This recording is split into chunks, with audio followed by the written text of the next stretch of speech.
And we have a lot of things going on in Life of Church. I hope you can participate in some of those things. And one of them is a special invitation that we've been given from the Hillel organization at the College of Worcester, as well as Temple Israel. And I did find a picture of a Seder plate, much like the Seder plate that we have here. The last couple of years, we've kind of done our own Seder celebration and explained some of the spiritual meanings behind Passover and its relationship to Holy Week. But this year, we've been invited on Tuesday, April 11th, to participate in their Seder. And participate in that Seder is the real observance, because we have difficulty singing Hebrew words.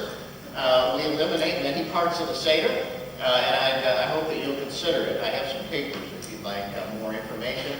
It'll be a great opportunity to have an interfaith, intergenerational Seder, and I think that it'll be really enhanced and you'll enjoy it. So think about joining us as we celebrate liberation together. We celebrate our commitment to liberation as people. So I always like classic paintings of the stories that we hear. This is one of the more dramatic. It's of Jesus dabbing mud in a blind man's eyes. And does anybody have any idea where the phrase, "here's mud in your eyes," comes from? Here's mud in your eye. What have you done when you said, "here's mud in your eye"? Yeah, lift it up, right? You think it's kind of like a drinking thing or something. It's a little uncertain where it comes from. It goes way back. Some people use it in horse racing. Why would that be? Because you're the lead horse and somebody put mud in your eye? Okay, here's mud in your eye. Kind of a negative way. World War I, because it was so terrible and there was mud everywhere and those guys were covered with mud. Some people trace it to that. And we know it was used before that. But the prevailing thought is that it comes from this passage. So what would it mean? You lift up a cup together and you say, "There's mud in your eye." It would mean something like, "Here's to health and your well-being," right? "Here's to your healing. Here's to your wholeness." So I kind of like that. So let's all, anytime somebody asks you that, just say, "Oh, I know where that comes from. That's John 9. I'm just saying, it's to your health and wholeness. See? But that's what this passage is about. It's about desiring health and wholeness and wellness for other people and for the entire world. I also don't want to preach this sermon without talking about my friend Barry Sturbins, who has preached here before and who was born blind. He has a twin brother, and Barry, through just some random action, was put in a oxygen tent when he was first born, and somehow the extra content of oxygen caused him not to have sight. So he doesn't ever remember a time when he could see. Barry was here, I don't know, maybe 6 months ago, preached here. He's a good guy. Plan to have him back sometime. I really enjoy Barry. He's a wonderful spirit. But he said this: "I'm not angry at God. I think that God has been able to use me in the capacity that I am in a positive way." He said, "God can take any ability or disability and use it for His glory." Doesn't that kind of fit what we're saying today? Barry's one of those great people who is able to take adversity and use it.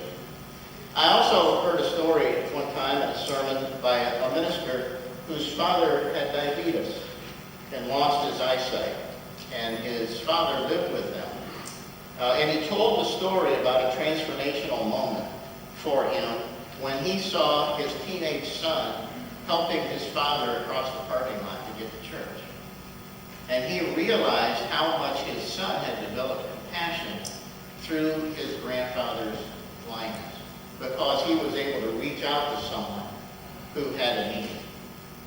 So I don't want to start today without saying that this story is completely believable and it's completely within our human experience. We all have had limitations that we've had someone else help us with. and it's shaped our lives in ways that we never imagined might happen. So I want to get on to the real picture here for this passage in 9 and remind you of the story that we just heard.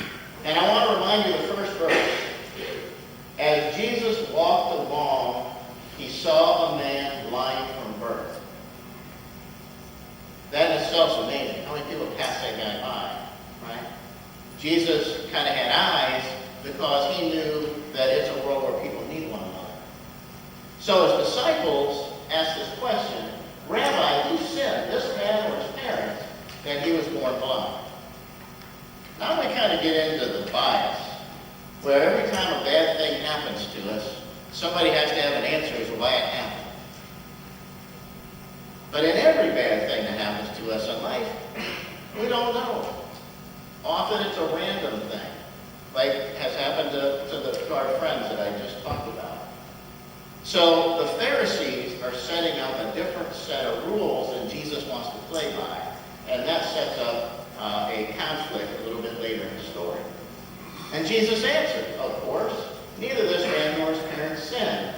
He was born blind so that God's works might be revealed in him. In some passages, in different translations say glory, so that God's glory might be revealed in him. So we must work the works of him who sent me while it's day. Night is coming when no one can work. Now here's a Del Greco print. And Jesus is in white and blue in the front. And he's putting mud on the man's eyes. And by the way, it's stated in some Greek medical books that one possible solution to blindness is mud packs. Far out of the realm of possibility that this was more of a normal act than we might think. I'm not sure how you feel if someone spit in the mud and put that on your eye, right? It's an extreme piece of the story that sometimes catches people up. But you can see the effect that Del Greco was trying to get with this. Right in the middle is supposedly one of Jesus' disciples. What do you think he's doing? He's trying to do the same thing because he sees Jesus doing it. See? So some people will see Jesus doing this and they'll be happy and they'll follow along in his footsteps. The people on the right are supposed to be the Pharisees who are questioning what Jesus is doing. And there are all those people who are going to question whether or not we can help people who are in need, right? They question whether we have enough money for health care, right? There are all sorts of questions that we have in this world about, do I really need to help that person? The people in the far back, over Jesus' right shoulder there, are a group of people who are supposed to be not considering anything at all. They're oblivious. They're oblivious to religion. They're oblivious to the guy getting healed. They're oblivious to everything. And so it is in life that we have these different kinds of people. Now we can imagine in ancient Israel with people who had these kind of attitudes, that this must have been a very difficult life to be blind, to be born blind. Today we have many societies and eye centers, and we have all sorts of help for people, and the kids did a great job of mentioning many of those things that we do for people who are blind. But in that time, you had no capital, and you couldn't do anything to help anyone. So therefore, the only way you could make money was to sit there and hope that someone would give you some coins as they went into the temple. He's sitting there because he can't go into the temple. He's separated from everybody else. Because in that day, the Pharisees believed, the people of Israel believed, that there must have been something that he or his parents did wrong, so therefore he's a sinner and he can't come to the temple. So we always have to be careful when we read the Bible and we see, and they were a sinner. We might say, oh, well, they probably did something wrong, they were a thief, or they were a prostitute, but that's not always the case. It's just a technical term for someone that can't go in the temple. It's a technical term for you having some kind of an abnormality and they don't want you to be around them. Now, when Jesus healed this man, do you remember what he told him? Go wash in the pool of Siloam. Pool of Siloam, 500 yards away. 500 yards away, and what does he do? In this, you see, he puts his stuff down, right? So this is a day of a festival. So here's all these people. You guys ever go to the Wayne County Fair and you leave at the wrong time and you can't get out? You ever have that experience? Going against the grain of the crowd. So you kind of see this guy, in his faith, he's got to do something pretty remarkable in order to find his healing. He's got to travel 5 football fields along the wall, maybe feeling his way, maybe somebody helped him a little bit, said, oh man, what are you going back there for? Maybe not. Maybe it was a hard trip to the steps of the pool. Now, every one of us, anybody here ever gone against the grain in anything? Everybody here obeys the rules, you know, social things, we try. So he's going against the grain. And in order to find spiritual growth, you've got to go against the grain. You've got to find out for yourself. You've got to go through those things. Now the legend was that this pool of Siloam was the very place where the waters from the Garden of Eden came. And that's why you could be recreated. If you went there, if you washed in there, you would be washing in the waters of Eden. So here he is going against the crowd, trying to find a spiritual life. And as the world doesn't take too kindly to people who go against the grain, Jesus heals this man. So one thing I want to say to you today is the church is attractive to me. The church has always been attractive to me because they talk about different things. Because we talk about things nobody else can talk about. We're going to look over and we're going to say, I wonder why that guy's sitting by the side of the road. I wonder why that guy's blind. And beyond that, I wonder what we can do to help him. Now, it's so easy in this world to be like those guys over in the left-hand corner and not worry about climate change. Not worry about your neighbor who's going to lose his health care. Not worried about the people that you see struggling to make it through poverty. You can do that. It's easy to do that. Many people do that. It's hard to look and be involved in it. We can ignore and we can avoid. But these are questions of justice, of equality, of fairness, and of helping people to find healing. And the blind man learned that spiritual growth is difficult and it's messy.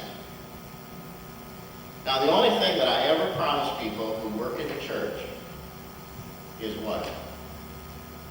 Spiritual growth. See, everybody who works here, they know. The only thing I promise you is spiritual growth. The only thing I promise you in your life of faith is spiritual growth. But there's plenty of that to go around, and the place that you find it is when you see the guy by the side of the road.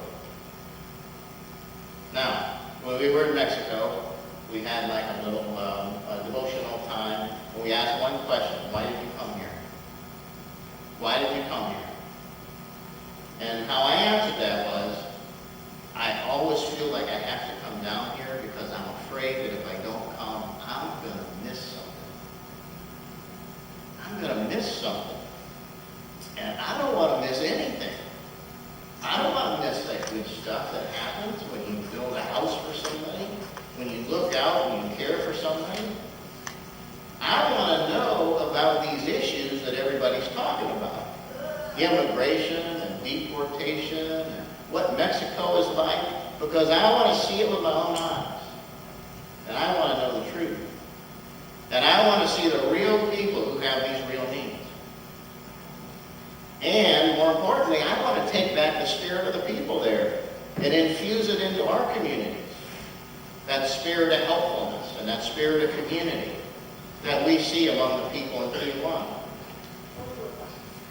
This is one of the new things we saw. This was a priest who started a school for disabled children. And I like this. I took this picture because this is where they have Mass. And what do you notice about the chairs? They're all different. They're all unique. They get to pick what chair they want to see. Because everybody has a special need. We saw that with our own eyes. We know they're doing that here. This, I wanted to show you this. You see that little tent area back over to the right with kind of like a pillar just past the building? That is the Haitian refugee camp. That is the place where 60 Haitian refugees are living on that little patch of ground with nothing to do and nowhere to go. The Catholic Church brings them food, and they go out with a broom and they sweep every day. That's something we don't hear about. That's something we wouldn't know unless we went there. There are 1,000 Haitian refugees in Tijuana right now. I would have missed that. Nobody here would want to miss that, would you? Right? Of course, your grandchild is the most beautiful child in the world, but here's the second most beautiful child in the world, right? This is important because this is the third generation of one of the houses we built several years ago. That's the third generation right there. And down the line, they're enjoying the benefits of us looking over the side, and we saw it, of not wanting to miss something and going down and trying to do something good. So that's what I tell people about hands-on mission. I said, you don't want to miss it. You don't want to miss out on that wonderful opportunity to be transformed. And Jesus' eyes, Jesus' love made all the difference in that temple court that day. And I want you to imagine how wild that is, because they had gold-plated walls on the outside of that temple so that it would shine for miles around when the sun came up. Gold-plated walls. They had a marketplace where you could buy anything. They had big trumpets at the door. But Jesus knew that that court was empty because it didn't have compassion and love for this man that's sitting outside of it. Now, those of us who have been to Esperanza, we've come to care deeply about the suffering of those people. And we want you to know about them. And we want to be able to do what we can for them. And believe me, after last week, we're still washing the mud out of our eyes. I'm washing the cement out of my hair yet.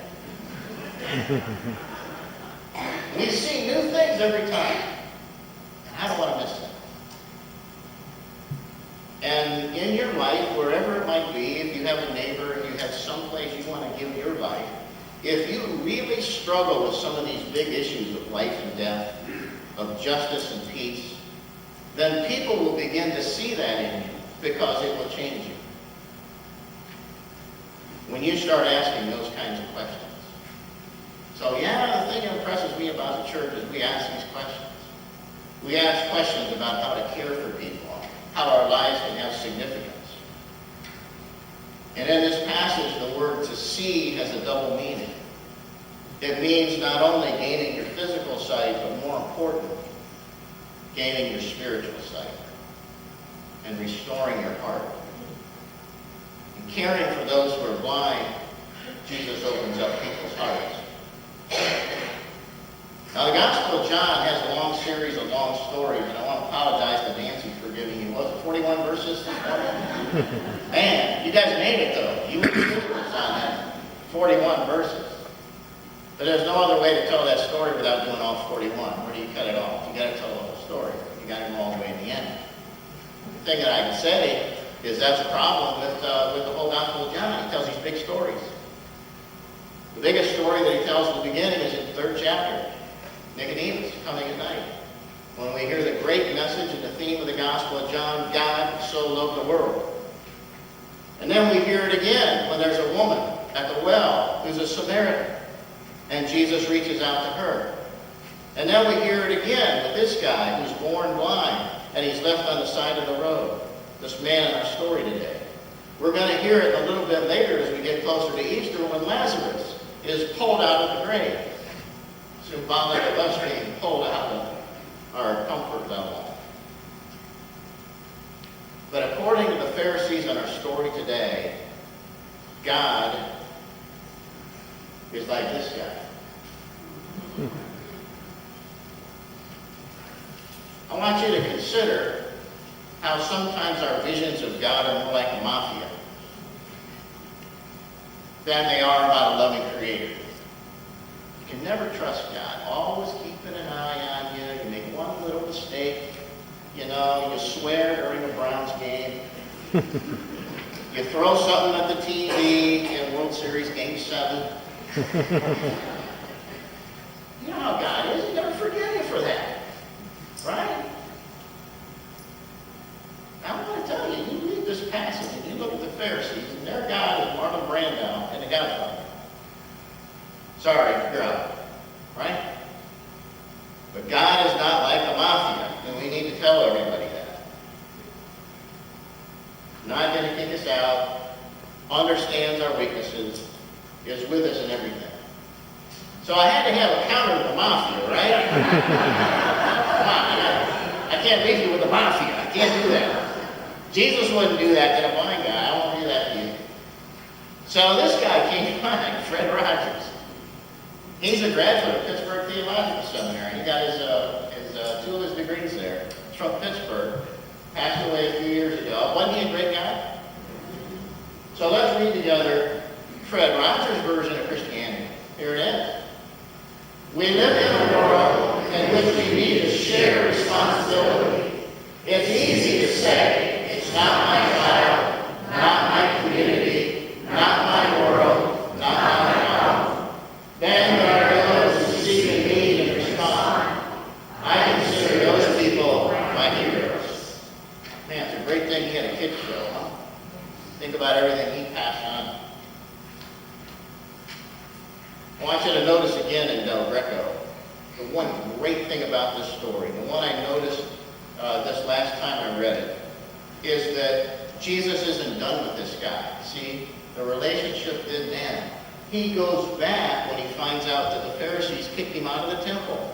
And it says in our passage today that when Jesus heard that they had driven the man out, Jesus went and found him.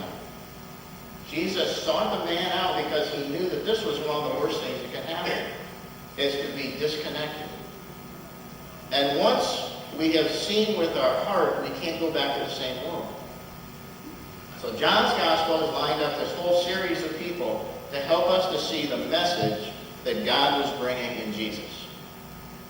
Jesus had a joy of living, an appreciation for life. He was connected to God and to other people. And if you grab a hold of these opportunities, then people will see that in you too. And you will come alive.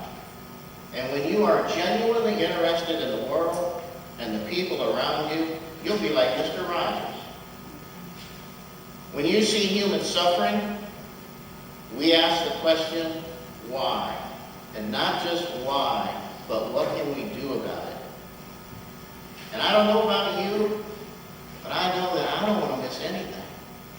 I don't want to miss those opportunities. I want to see that God, because God performs miracles. So has your soul, has your mind, has your heart been healed? I hope so.